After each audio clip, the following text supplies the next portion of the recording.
Hola, ¿qué tal? Mi nombre es Sergio Carbone, soy contador público, graduado en la Facultad de Ciencias Económicas de la Universidad de Buenos Aires, y seguimos con las diferentes entregas a las cuales me comprometí, vinculadas a la obligación de protección del lavado de dinero y financiamiento del terrorismo que recaen sobre diferentes sujetos obligados, pero en lo particular los administradores fiduciarios. Como siempre digo, este tipo de podcasts o videos son cortos, buscan llevar conciencia general y tal vez levantar diferentes tipos de alertas, pero no son un acto de asesoramiento particular, de manera tal de que ante dudas o consultas se pueden contactar con mi estudio, pero en el marco de una consulta profesional. Yendo al tema del asunto, acá la cuestión es, bueno, ¿qué es lo que pasa cuando un sujeto obligado falla en el mandato legal? Falla en dar cumplimiento a ese deber de cuidado. Se trata de esto, de un deber de cuidado que la ley le impone al particular. Y bueno, puede ser sancionado. ¿Quién lo va a estar sancionando? La Unidad de Información Financiera. La Unidad de Información Financiera es un ente autárquico, creado por la ley 25.246, con unas modificaciones introducidas por la ley 26.734, donde básicamente se va a encargar de que se dé cumplimiento, o sea, se va a encargar de que ese imperio, esa fuerza del Estado, recaiga sobre los particulares, o mejor dicho, sobre los sujetos que la ley ha definido como sujeto obligado a llevar un determinado tipo de conducta. Véase mi video anterior para ver de qué se trata esto. Que la ley ha definido, bueno, quién es el sujeto obligado a llevar determinado tipo de conducta y ha establecido los parámetros generales. De eso se trata. Una ley establece parámetros generales de actuación y ha delegado, ha dejado que la Unidad de Información Financiera establezca las particularidades en cuanto a conductas esperadas de ese sujeto obligado, ya considerando el tipo de industria a la que se dedica, la actividad que tiene, pero siempre dejando al arbitrio del sujeto obligado una mejor forma de ejecutar esa tarea que se está pidiendo. Se le está pidiendo, si se quiere, una obligación de resultados. Está señalando los medios, pero está pidiendo una obligación de resultados. Señor sujeto obligado, usted tiene que conocer a su cliente. Le digo el medio en el cual yo pienso que podría hacer, mínimo tiene que hacer esto. Eso es lo que van a decir las resoluciones particulares de la UIF, pero usted, si quiere, puede ampliar la cuestión. Y la ley señalada en sus definiciones generales, bueno, se encarga de decir quiénes van a ser los sujetos que están obligados a tener este tipo de conducta, si se quiere, de prevención, de contralor, para con aquellas otras personas que se relacionen de manera económica. La ley en su artículo 20, en su inciso 22, ¿sí? Recordemos que todo este podcast se orienta a los administradores fiduciarios, pero muchas de estas cuestiones se aplican a todo tipo de industria.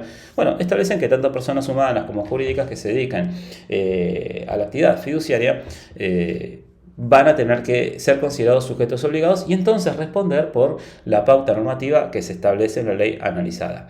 Y luego viene la UIF.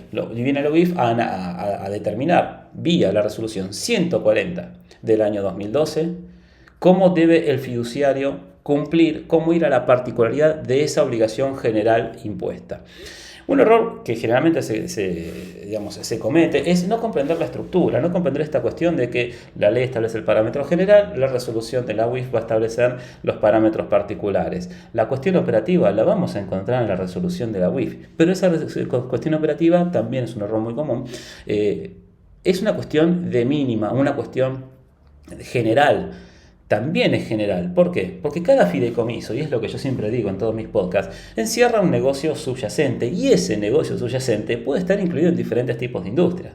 Si bien yo estoy desarrollando este podcast para los que son fideicomisos inmobiliarios de construcción al costo, no quiere decir que si yo tuviera un fideicomiso de administración, un fideicomiso agropecuario, un fideicomiso ganadero, un fideicomiso de inversión, o sea, otro tipo de estructura fiduciaria, si se quiere, no financiera, claro, está en curso en otro tipo de industria, con otros riesgos subyacentes. Y entonces esas recomendaciones generales dadas por la resolución 140 del año 2012 van a tener que ser adaptadas. Adaptadas al conocimiento mío como experto, administrador fiduciario, conocer esta industria, a los riesgos que podría estar en curso de ser utilizado dentro de cualquier proceso de lavado de dinero. Para esto, ver y escuchar mi podcast anterior. Pero también implica conocer al cliente, ¿sí? La resolución analizada va a adentrarse en la necesidad de cumplimiento de conocimiento del cliente y en las diferentes pautas que nos van a permitir y que nos van a llevar a tener un buen conocimiento de este cliente, que básicamente es entender su situación económica, financiera, patrimonial y también tributaria. Lo vamos a ver en los próximos videos. La cuestión, si se quiere, más importante a aceptar, porque esto es algo que tenemos que aceptar, más allá de la posición que nosotros tengamos respecto a estas obligaciones derivadas al sector privado, es que el nexo de comunicación va a ser el oficial de cumplimiento y la resolución analizada en todo momento va a estar haciendo este foco en las obligaciones del oficial de cumplimiento, porque da como hechas o por como producidas las obligaciones del sujeto obligado, que es la producción del manual, designación de oficial de cumplimiento, sistemas de controles internos y demás. Quien ejecuta ese manual, quien controla la ejecución del manual, quien sanciona internamente va a ser el oficial de cumplimiento. Y a quien la UIF va a contactar va a ser al oficial de cumplimiento. Ahora, ¿cómo es la comunicación? No es que lo llaman por teléfono, le envían una cartita. No, en la mayoría de los casos, diría el 99% de las oportunidades, le mandan un email. Y ese email muchas veces entra en spam. Entonces, ¿qué sucede? El oficial de cumplimiento se entera muy tarde de que la Wi-Fi hizo un requerimiento. Y todo esto está asociado a sanciones económicas. Entonces, requerimiento mal respondido, sanción económica. Requerimiento no respondido, sanción económica.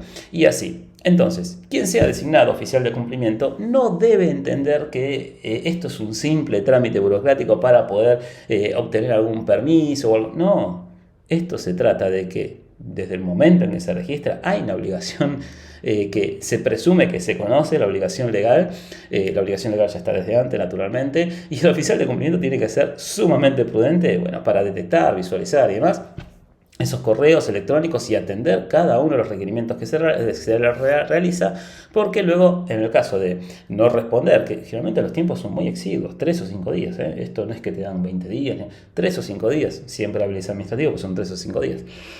Si no se responden, van a tener este tipo de sanciones. Con lo cual, bueno, no solamente va a tener que ser prudente en sus procedimientos de capacitación, como saber y demás, sino que incluso el manejo del correo, porque de ahí viene la comunicación con la UIF. Bueno, en el próximo video vamos a trabajar directamente las pautas operativas. Ya no vamos a estar adentrando al contenido específico de la resolución 140-2012 de la UIF, donde analizaremos las diferentes cuestiones del manual de prevención de lavado de dinero, las obligaciones del oficial de cumplimiento, las obligaciones de capacitación, qué significa conocer al cliente y demás.